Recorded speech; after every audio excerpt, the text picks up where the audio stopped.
think South can do is this to me. We didn't land on Rome. Rome landed on us. As a matter of fact, we built it. I'm the Emperor Rock.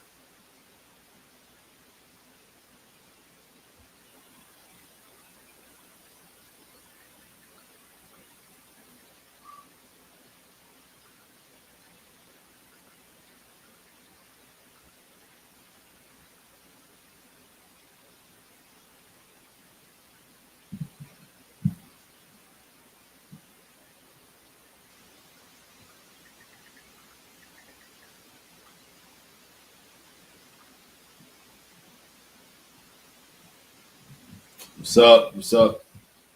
All right, just I'm waiting for more people to chime in, um, and just getting TikTok ready. Sorry about that. All right, cool. So we got everyone on live. We got TikTok, Facebook, Instagram. We got YouTube, and we got I think I already said it already. TikTok. Everyone's already live. So cool beans. So yeah, let's say hey to Get Smart. Hey, what's up, man? My mom, Lady Dawn. Good morning. Good morning to you. Hope you're doing well. Monica, good morning. Yeah, from Chicago. Awesome, awesome.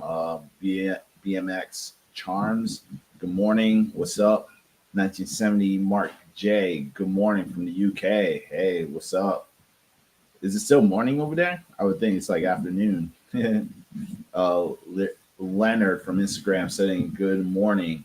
Um, what's up, everyone? So right now, what we're doing is we're doing a class today. It came on live. Just wanted to be able to share some tips when it comes down to the best foods to build muscle, the best vegan foods to build muscle. Okay, we got people in TikTok chiming in as well. What's up, everyone? So we're going to talk about the best vegan foods to build muscle. Okay, so just a little bit about myself. My name's Corinne Sutton. Been vegan for over 12 years. I'm a sport nutritionist, also master fitness trainer.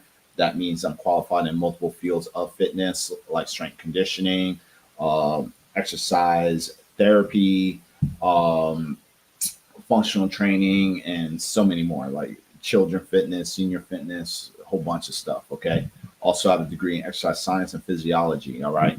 So right now, what we're going to do is show you how you can get the best foods in when it comes to building lean muscle mass. Now, with that said, while you guys are chiming in and getting ready to start this class, we're going to use a keyword for today that's going to really help you out when it comes to building muscle.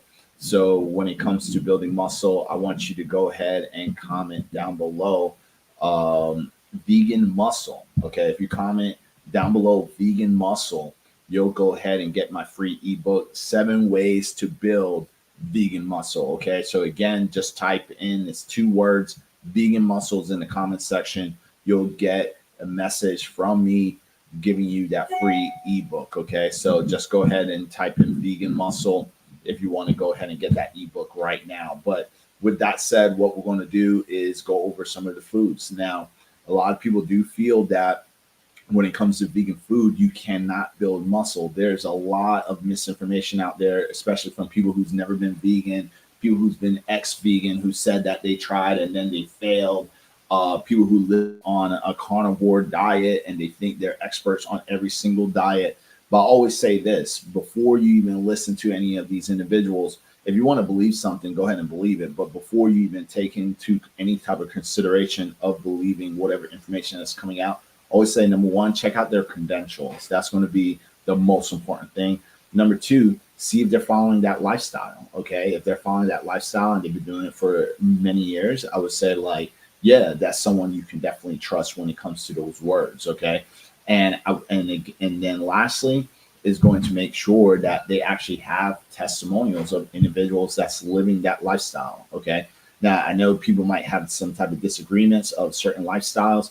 I think that's totally fine if someone has a disagreement, but trying to disprove people, I think that's where it really goes down to the nitty gritty. You want to really figure out like what their background is, the credentials, how many testimonials that they have, because that's going to show you social proof, things like that. Okay.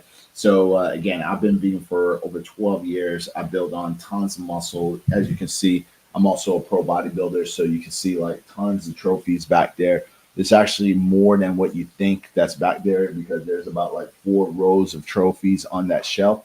And also right here on the wall, you got my certifications and tons of medals. And even this is a little misconceiving because like there's probably over 20 medals here from the back all the way up to the front. It's tons of victory. Okay, too much victory that I even have more certificates and more like little awards and stuff like that that I received, like swords and stuff like that. But it's just so much victory. I can't even put it up on the wall. And I think it's just going to get too cluttered. And I'm trying to keep my room looking a little bit more aesthetically pleasing, good for the eye. All right, no BS. All right, but again, comment down below vegan muscle if you want that free ebook. Now, when it comes to the foods, okay, one of the things that most people make a mistake when it comes to building muscle is they're trying to get a lot of their protein because obviously we need protein to build muscle, right? So when what new vegans do is they listen to online, they listen to the website, they listen to even some plant-based doctors, I have to admit. And there's doctors that I follow that I understand the information, but I can see where this information can get misconstrued or taken out of context, right? So, for example, a lot of plant-based doctors or new vegans might hear people say that you don't need a lot of protein when it comes to living on a plant-based diet, right? Now you have to listen to those words, living and thriving on a plant-based diet, not when it comes to building muscle. Okay, that's I think that's the biggest mistake that a lot of people do is they take that context and then they apply it to their lifestyle and they're not really listening exactly what the experts are saying. They're saying that you don't need a lot of protein when it comes to living on a plant-based diet. See, living and building muscle is two different things. Okay, because if you want to build muscle and you want to build massive amount of muscle, you need more protein. This is why you see a lot of athletes and bodybuilders do consume more protein, especially if their goal is to build muscle. All right. Another mistake that most new vegans do is they usually try to get a lot of their protein from whole foods. Okay. So which is not bad. Okay. But one of the food staples that most people usually is lean more towards is like rice, beans, vegetables, fruits, nuts, and seeds, like hemp seeds, black beans, white rice, kale. And I'm not saying that you can't get protein from those foods. Obviously, there is protein. There's protein in a lot of whole foods, right? But by consuming some of those foods, you're also getting other nutrients as well. For example, like if you do black beans isn't really considered a significant protein source. There's a lot of protein in it, but there's more carbohydrates than protein. So, for example, 1 cup of black beans is about 20 grams of protein, which is great, but it's also 40 grams of carbohydrates, right? And when someone's trying to get like, let's say 100 grams of protein, you know, that's going to be, they can do like 5 cups of black beans, but then that's going to be about almost 200 grams of carbs. Okay. So the calories will go up a lot. Okay. So this is how some people, when they're trying to bulk on a plant-based diet, they feel very bloated. They gain a lot of body fat, especially unnecessary body fat, and especially when they're trying to cut. It's very hard for them to cut because now they're losing muscle because they're subtracting a lot of those whole foods like beans, rice, kale out of their diet, where now their protein is super low and now they're losing muscle. So, let me know if that has happened to you. Let me know in the comments. If you try building muscle, you just put on too much body fat, and then when you're trying to cut, you start losing too much muscle. All right. And this is because no one knows how to build a balanced diet on a plant-based diet. Okay. And this is what I usually do. All right. Again, if you need more help, go ahead and comment down below vegan muscle. You'll get my ebook, 7 Ways to Build Vegan Muscle. All right. It's going to give you tons of tips and tricks, especially a lot of things that I'm telling you now. So if you don't want to take notes, just comment down below vegan muscle. you'll get that ebook. I'll send it to you right now. Okay. So this is some of the mistakes that most people do. Okay. Now, what I like to do is I like to take a lot of the things that I study through a whole foods plant-based diet, but then try and incorporate significant protein sources into people's lifestyle so they can get the nutrients from whole foods, but then also be able to build the muscle that they're trying to build without the fat, without the fat gains. Because what you want to build, you don't want to just see the weight go up in the scale. And I've seen this many times as well. Like people are bulking and they're more focused on the weight in the scale than how much muscle they're actually really putting on. And in all reality, they're just putting on a bunch of water and a bunch of fat. And the muscularity isn't really there. They're not really building that much muscle. They're not tracking. They're not taking photos. They're just looking at a number of the scale, right? So by doing this, this is a wrong way of going at it, because are you building lean muscle mass, or are you just more focused on how big you can weigh on the scale, right? This is ridiculous. So if you want real results, don't put yourself in a place where you're pretending and making yourself think that you're getting big. You want to get big with lean muscle mass. So this is why I tell a lot of my students that in my program here at Body HD Fitness that, hey, if you want to build muscle, you want to build lean muscle mass. Okay, number one. And number two, what you want to do is be in a slight caloric surplus. Okay, not a caloric surplus, a slight caloric surplus. So you have more control when it comes to building body fat. And because you know, a little bit of body fat will come onto your body, but you want to keep that optimal ranges. And then at the same time, you want to make sure that you're still building muscle, because again, if you put on too much body fat, what's going to happen is that you're going to also mess up your hormones. You're putting on unnecessary body fat, and then when it's time to cut, you have so much body fat to lose. Now you're in the deficit a lot longer than you actually need to be. Okay, which can create muscle loss. Okay, so this is one of the things that I always try to tell people to do. You want to get into a slight caloric surplus. Okay. Now you might be asking, how can I put myself in a slight caloric surplus? How much protein should I be consuming? How much carbs? How much fat? Well, this is where we go down to this right here. Okay. So the chart I like to use is for slight caloric surpluses is this chart right here, which is in my cookbook, Macro Mastery, where I show people how to make their own macros. A lot of people be sleeping on this cookbook, but then they don't understand the value of the cookbook, of how it's going to help them get to their goals. So this is it right here. Okay, this is the formula where it says calculate your daily caloric intake. Okay, so first you have to look at if you're sedentary, moderately active, or very active. All right, that's something that you want to look at. Then after that, you want to take your body weight. And if you're trying to lose weight, you times it by your body weight times 10 or through 12. Okay. And when I say body weight, your lean body weight. Okay. You want to use your lean muscle mass. I wouldn't really use your regular body weight, because for certain people, like for example, if you're already lean, I would say and don't have a lot of body fat, then use your body weight. I think it would be fine. But if you're obese or very heavy, right, I wouldn't use that, because, for example, if we're losing weight, you're 300 pounds, you're going to be consuming 3,000 calories. You're not going to lose weight consuming 3,000 calories. I've seen a lot of trainers do this shit using this formula, and I've seen regular people do this mistake as well. Okay, but today we are talking about gaining weight, gaining muscle, right? So right here we have the goals, right, and activity levels. So the goals right here, we have maintenance and weight gain. I will always say start off with your maintenance first, and then go to weight gain if necessary. Now, the reason I say this is because when they use this formula is strictly designed for like athletes, okay, like people who's very strict in a regimen, okay.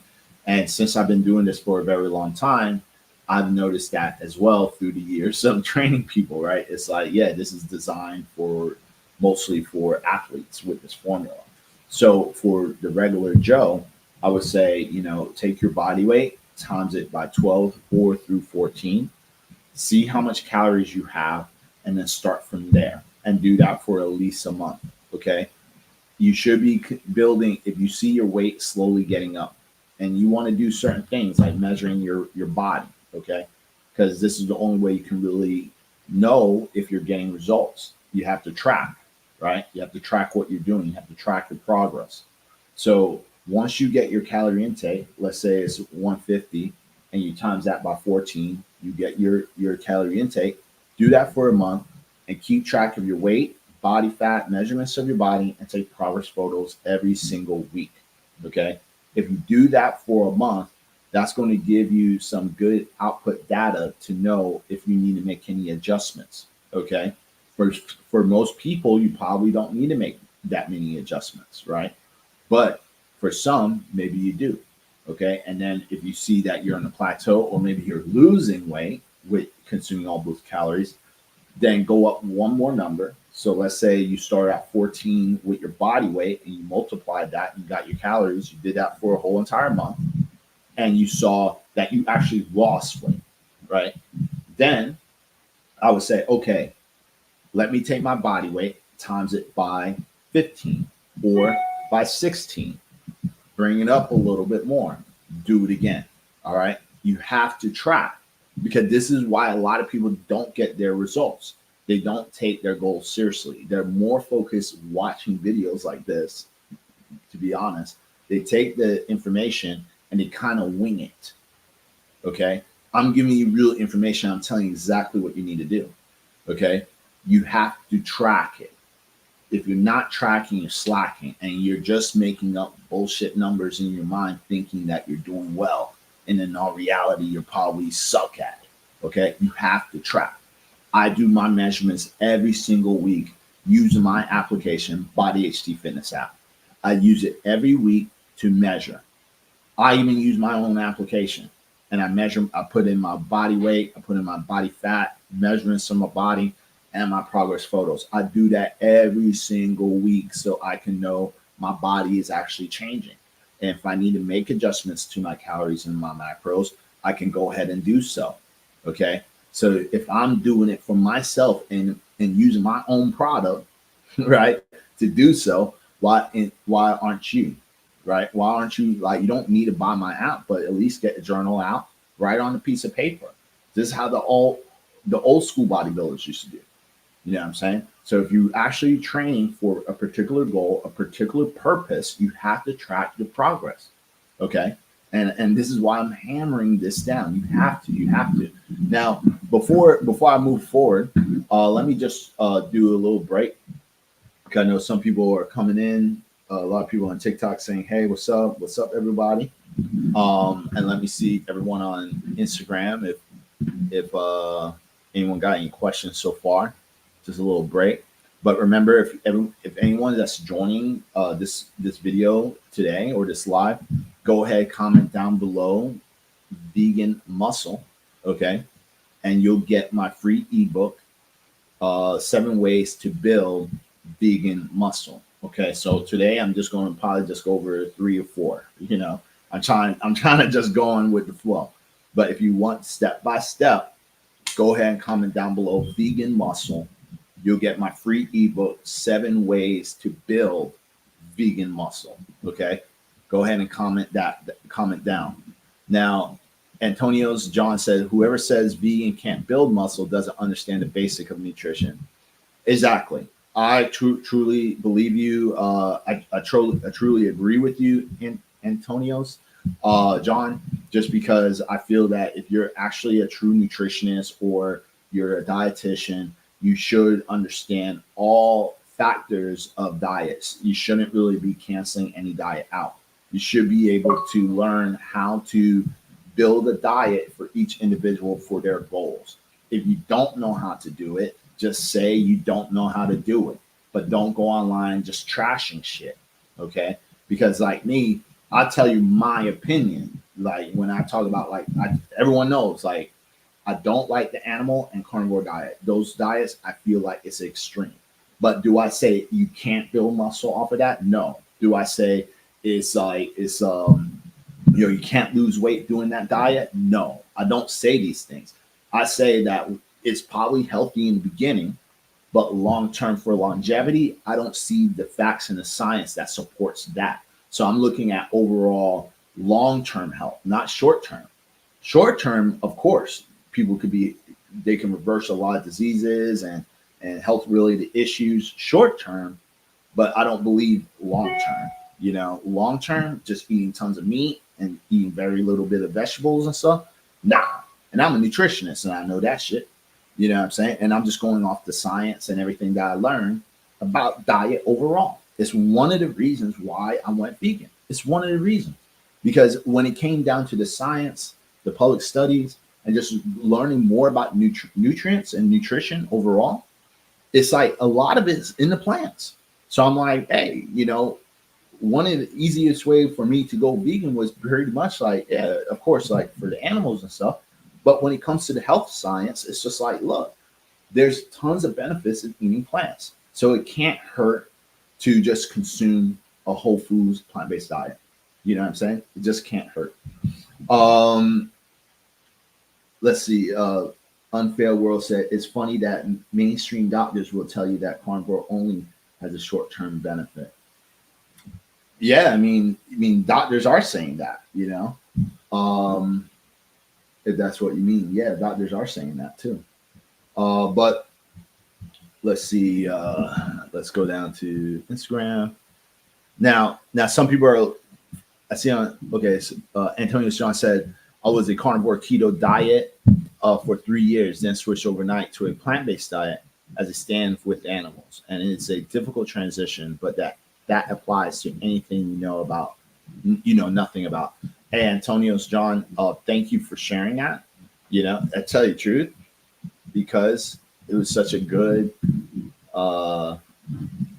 comment. I'm screenshotting this so I can share it on my story, because I'm gonna be honest, man. We don't see a lot of people really coming out from the other side of a diet, like a carnivore animal-based diet, and then saying like they went vegan, you know what I'm saying, or went on a whole foods plant-based diet. So and I did screenshot that for real. Thank you for sharing that. He also stated there is no way around high protein vegan diet without things like tempeh, tofu, and seitan. And thank you for saying that again, because let's segue into that. So when it comes to the high proteins, he's actually right. The best proteins that I usually tell a lot of my students, a lot of my clients to be able to do is to incorporate tofu, tempeh, and seitan.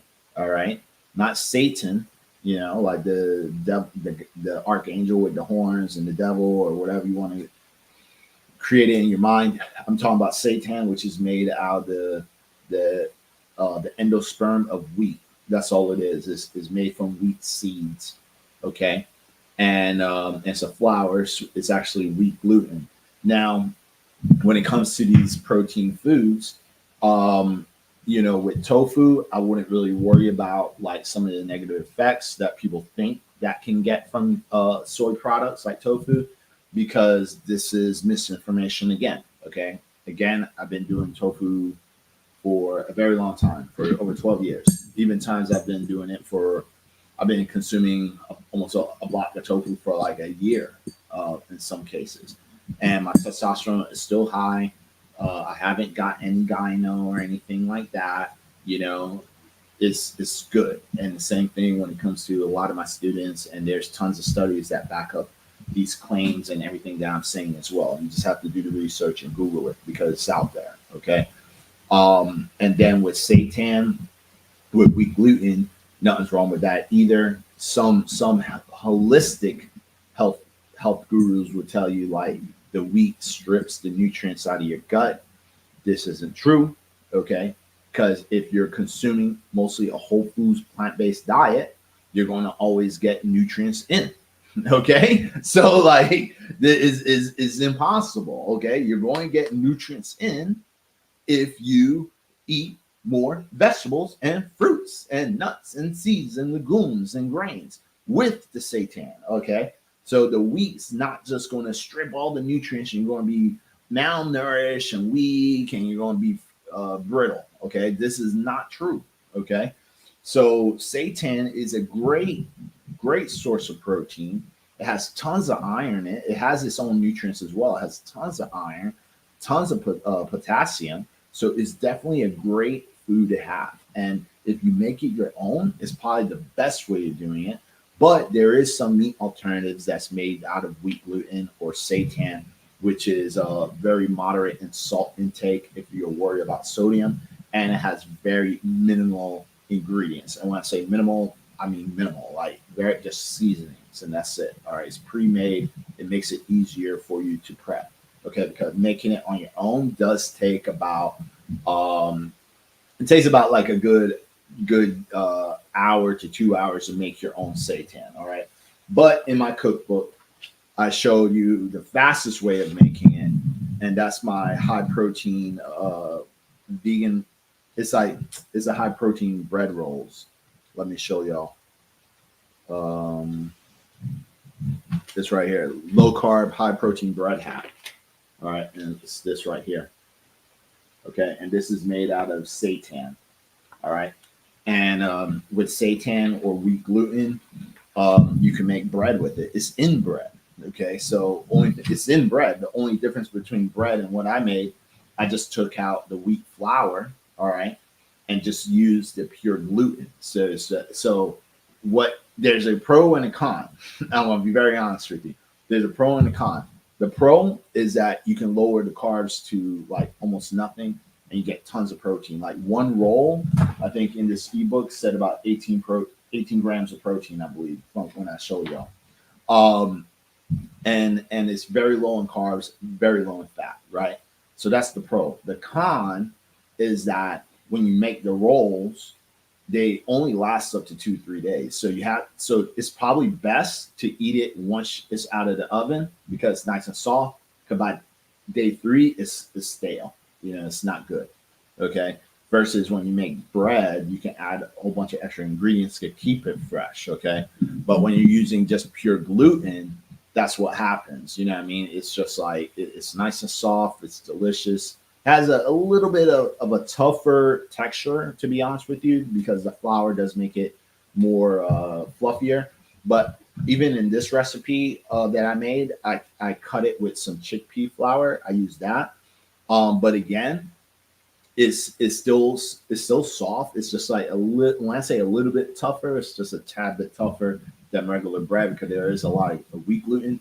But again, it's super fast to make. It takes you just dump all the seasoning flour. You can make it into a sweet roll or savory roll. You put all the ingredients in a bowl. You add some water or some milk in there. Stir it up. You throw it. You break them up because what happens is when you stir it, it has like a glue-like texture. It's like I don't know how to explain it, but not like Elmer's glue, but like it's like it's sticky, right? And like gum almost, right? And you just make like a couple rolls, ball them up, throw it in the oven for 15 minutes, and they're ready to go. You know what I'm saying? So it's super fast to make, and you get a tons of protein out of it. So that's some of the benefits from it. Another thing when it comes down to the top protein sources is also going to be tempeh. So tempeh is just fermented beans. All right, it's made out of beans, barley, wheat. Like they have hemp. There's so many different versions of tempeh, but overall they're all healthy and they're good. Okay, so that's something that you can utilize as well. Now, some people are also saying like Hargun Singh, Hargun from YouTube, he's stating like, what about protein shakes? Yeah, protein shakes is also another source of protein as well. I take protein shakes, but again, let me clear this out. When it comes to protein shakes and being vegan, you don't have to use protein shakes to get all your protein in. It's just like there's whey protein and people eat an animal-based diet and still consume whey protein. It's the same thing. Like I always try to tell people, like, look, I take protein shakes, but I'm not just pounding protein shakes just to get my protein in or pounding tons of supplements just because I'm lacking vitamins and minerals. A lot of the supplements that I take, even when it comes to protein shake, is for two things. A, convenience, and two, for sports performance. Okay, and maybe a little bit of wellness. So like the wellness would be like an ahi flower oil and vitamin D3. Okay, which everybody should be doing that, not just vegans. Everybody should be taking some type of omega 3, 6, and 9, or and a vitamin D3 every day, since a lot of people do work at home. Okay, and and then lastly, everything else is sport performance. It's like pre-workout, BCAAs, cell block 80, um, creatine, glutamine. Like these are things I just take for sports performance. Okay, and these are things that I've been taking even before I went vegan. I was taking protein shakes, like whey protein shakes, before I went vegan. I was always taking creatine monohydrate since I've been working out. uh, Glutamine and L-arginine. I used to take that for working out. And every time I had my chance to get my hands on some type of test booster, I was trying that shit out. And I was taking like animal, I don't know if anyone remembers or if it's still out. I think it still exists, but the animal packs. I used to take that for multivitamins. All right. And the reason I don't take any multivitamins now is because I get all my multivitamins from real food, from plants. You know what I'm saying? The plants has tons of vitamins and minerals, has all the nutrients that you need. As long as you're eating an abundance of whole foods, you're going to get everything that you actually need. Okay. Now, again, if you're just signing on and and you don't know what I'm talking about, I'm talking about how the best vegan foods to build muscle. Okay, and I'm also giving away a free ebook called 7 Ways to Build Lean Muscle Mass. All right, on a vegan diet. So go ahead, comment down below vegan muscle. I'll send you my free ebook right now. Okay. So while I'm doing this live, you have to type it in. Don't type it when I'm off. Type it now. I'm going to go ahead and send you that ebook. Okay. Like ASAP. All right. What else? What else we see? Now, Myron Pitt says, should it be okay to meal prep the Chipotle sofrito bowls for weekly lunches? Yeah, I mean, you could do Chipotle for sofrito bowls, of course. Just remember, like a sofrito bowl is only about 20 grams of protein. You know what I'm saying? And it's 100 grams of carbs, 20 grams of fat. And you probably like, damn, how you know that? You didn't even look that shit up. I've been counting macros for over a decade. So, and I've been making meal plans for over a decade. So my mind is a walking my fitness pal. I could just look at food and tell you the macros. Like seriously, like I could look at portions, I could look at food, I could tell you like this is how much it is. And there's times I was spot on or or very damn close. Like that's how good I am. Because when you do this shit forever, when you do this shit for such a very long time, you just estimate things and you remember everything as well. Because there was a time I was big in Chipotle sofrito bowls. Okay. But yeah, you can definitely do that. You can use fast foods and incorporate it part of your meal plan, and be able to still hit your goals. Okay, so that's totally fine. Let's see what else. What other questions do we have? And then another thing I want to say when it comes to building muscle is the calories overall. Okay, so once you hit your primary macros, right, your primary protein intake, which I highly recommend for building muscle. Okay, not to survive, not to thrive. I'm talking about to build muscle. I would say like 0.8 to 1 gram of protein per body weight of your lean body mass. Okay, use that to get your protein, or you can use this formula, which is better. All right, because I know a lot of people online usually use that same bullshit thing, right? But the one that I use is this one right here. I use this formula. Okay, so what this formula says right here, and this is again in my cookbook. And if you want a copy of the cookbook, just type in cookbook in the comment section. You'll get a link to show you how you can get my cookbook. Okay, or you can go on Amazon. But we have like the ratios of how to to break up your calories, right? So in this book, I would say look at where you're at, and then look at, because you have your somatotype, which is like your body type, but then also you have your ratios of where you want to partition your calories. Okay, so I usually say this, because this is where a lot of people get confused with this formula using the body type, um, and doing the macro split. People would take, like, let's say there's a natural ectomorph, like they're skinny. They'll go ahead and say, well, I'm an ectomorph, so I'm going to do 25% protein, 55% carbs, 20% fat. Now I always say don't do it that way, because again, when you're looking at this particular formula, and I know this because I took the actual course, I took like a sport nutrition course, so they actually explain how to actually read through this, right? It's not exactly what it means. It doesn't mean that, yeah, I'm an ectomorph, so this is my macros. No.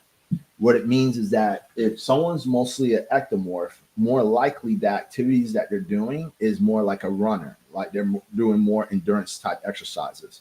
So when it comes to the partition, then you want them to have mostly carbohydrates in their diet because they're doing endurance type exercises. But a mesomorph, which is more like a body, like someone who's doing more like weight training, the ratio should be like 30% protein, 40% carbs, 30% fats. Okay. So I always say look at the body types as the goal that you're trying to achieve, not who you are.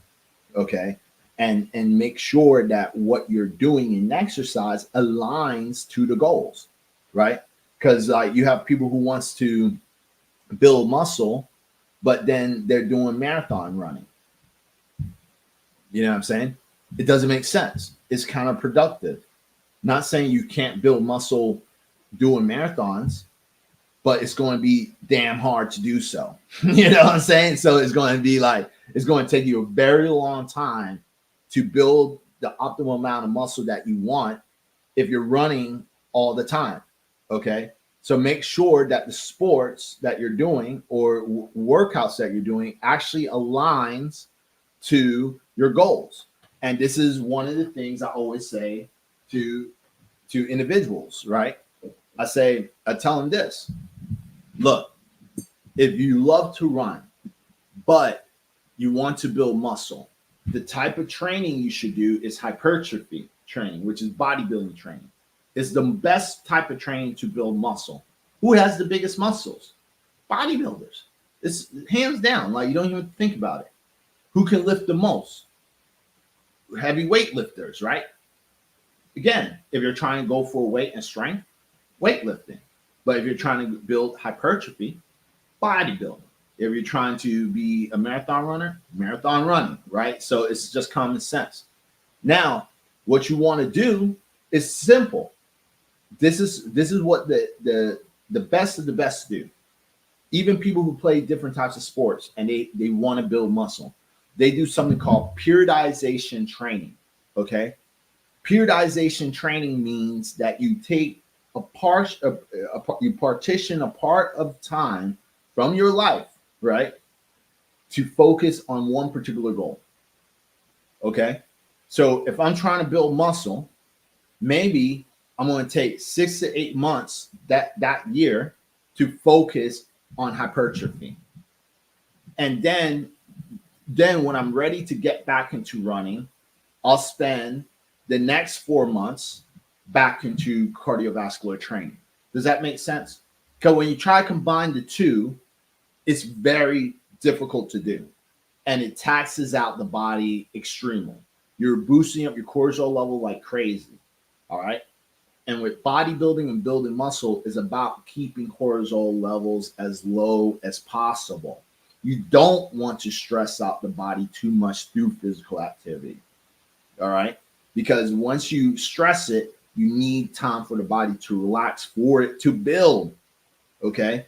So that's why bodybuilders build muscle so fast, because they're very hyper focused on building muscle and keeping stress as low as possible. Okay. So when it comes to the recovery, they can actually build the muscle more properly. All right. Now, with that said, I'm going to go over some more. Zach Harvey says, how do you accurately calculate your BMR in order to know if you're in a surplus or deficit? I mean, there's BMR calculators. You could just Google it. You know what I'm saying? They're going to tell you your basal metabolic rate, right? So BMR is your basal metabolic rate, which is how many calories you burn at rest. So you can easily just use a calculator, just Google it online and do that. And it's going to tell you your BMR. Or you can get like a fitness watch, right? Like an Apple Watch, a Fitbit, whatever. That's going to be a little bit more accurate when it tells you your BMR. It will tell you like how many calories you're burning, how many calories you actually burn at rest. That's another way of doing it as well. Okay. So I highly recommend doing it that way if you want to get your BMR so you can know if you're in a surplus or not. But remember, even through the calculators, even through the watches, there is some there's going to be some like how can I put it? Not as accurate. Like it's going to be a little bit inaccurate just because like our bodies aren't a machine, you know. And this is what I always try to tell people. I'm like, even if you have the watches and stuff, these are just good places so you can know where to gauge from, right? But at the same time, like your body's not a machine, so it's not like okay, you found out your BMR every day, you're burning those same exact calories, you know? So I always say, like, that's why I said it in the beginning. Like, what I would do is just use that formula that I talked about, get your calorie intake. Then you're going to go ahead and partition your calories from the ratio. The ratio I feel that works best for someone who's trying to build muscle is going to be 30% protein. Okay, so 30% of your calories should go to protein. 40% is going to go into carbohydrates, and then after that, 30% is going to go into fats. Okay, and then measure yourself. Do that for a month. See where you're at, and then make adjustments from there. Okay, like recalculate it, do it again. If you need to add more calories, do it again. Slowly build it up versus like, here's my BMR. This is how many, like, let's say your BMR is 2,500. Let me go ahead and do 3,000. For most people's sakes, it doesn't work out as best that way versus the other way that I tell you. Yeah, if you just slowly build up your calories and do it that way, and just measuring your body every single week versus like just using calculators and your Apple Watch and just throwing numbers at yourself and just do that. Okay, I'm just telling you from experience. This is what I've seen. Okay, it just doesn't work out the same way. Okay, they're good tools to have so you can know, like, if you know, like, for example, like I burn somewhere closely to 3,000 calories a day, but if I'm eating 3,000 calories a day, I'm going to put on a lot of body fat extremely fast. Okay. That's why I don't do it. You know what I'm saying? Like, that's why even when I was bulking, I was doing like 2,500, maybe even 20, some days 2,900. And I was able to maintain 12% and build massive amount of muscle from that. And the reason is because I was using that BMR as just a gauge, right? But then I was calculating my macros as my body was changing, as putting on body fat. You know what I'm saying? Because I had a particular body fat goal that I wanted to maintain. And this is something that I would say you should do as well when you're trying to build muscle. Have a particular body fat goal where you want to be at. I say no more. A lot of my clients, especially males, I tell them no more than 15%. Okay. So like 9 to 15% is a good place to be when it comes to building muscle. For women, I always say 17 to 24% body fat is a good place to be when it comes to building muscle, because you're not overweight, you're perfectly healthy, you're fine, your fat level is in a good place. If you get your blood tests or go to the doctors or whatever, they're going to see you as being healthy. Everything's going to come off in your blood work healthy, if you're eating healthy and not killing yourself. Okay.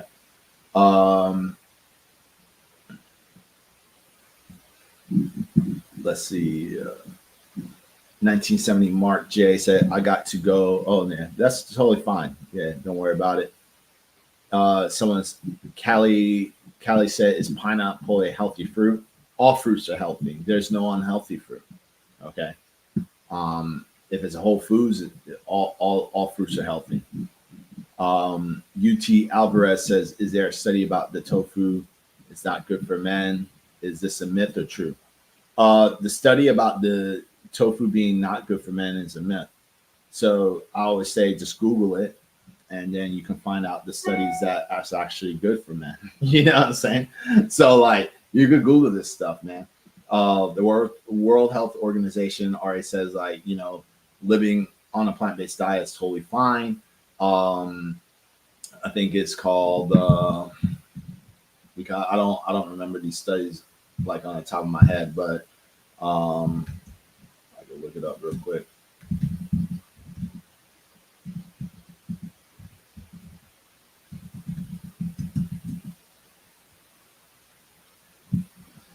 Um, yeah, Harvard has a study talking about tofu, how it's healthy. National Institute of Health talks about the effects of tofu and how it's healthy. Even the American Heart Association talks about the benefits of tofu. Cleveland Clinic Health talks about the benefits of tofu. So it's really just doing a simple Google search and just doing the look. You know what I'm saying? There's tons of studies supporting tofu, but when it talks about the negative effects, this is a big myth. It's a huge myth, which is crazy. And it's crazy how it definitely got out of out of pocket online. Um, let's see. 777 says, how can I decrease craving for food? Well, to decrease craving for food, it really depends on what foods you're craving for. Now, one thing that I always tell a lot of my clients and students is that most people who's craving food is because the diet that they're on is not balanced. And using the word diet is not bad. Okay. People feel that using the word diet is a bad thing, and they're like, it's not diet, it should be lifestyle. But diet by definition means in nutrition, the diet is the sum of food consumed by a person or other organisms. The word diet often implies the use of specific intake of nutrition for health or weight management reasons. Although humans are omnivores, each culture and each person holds some type of food preference or some food taboos. Okay, that's the real definition of diet. So it doesn't really mean like if you're in a diet, it means it's like for losing weight and all this stuff. It just represents what you mostly consume.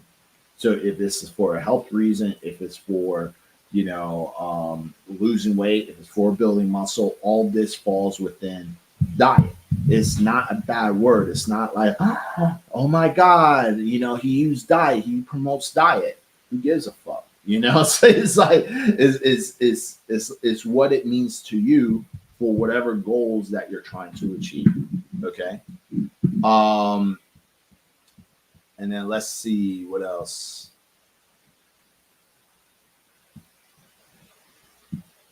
Hey man, can you tell how to lose fat fast?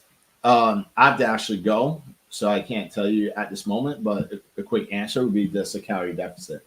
But with that said, I'm going to go ahead and let y'all go. Hopefully, this video was very helpful and y'all enjoyed it.